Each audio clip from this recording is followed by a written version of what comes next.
Hello guys! Good morning! Naisipan nga pala namin pumasyal sa bahay ng kapatid ko. Dito yan, sa may Marikina City. Alam nyo guys, na-amaze ako dito kasi ang kalapati nila dito ay malayang nakakalipad at nakakadapo sa kanilang parang mini park. Ayan guys, so tumutuka lang siya ng mga pagkain na iniaabot sa kanya. At sa pagpapatuloy nga ng aming paglalakad, ay nakita ko namang itong kanilang sports center. Napakalaki po at kayang mag-accommodate ng maraming tao.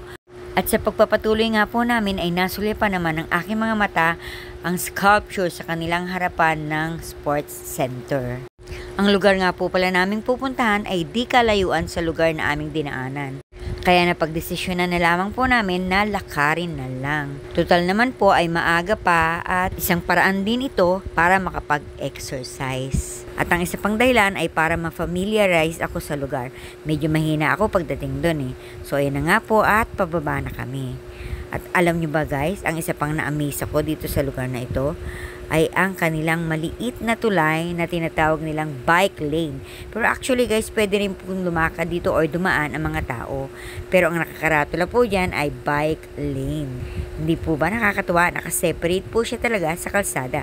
So safe ang mga tao. Nakaka-refresh talaga pag gantong paligid. Thank you for watching. Follow for more.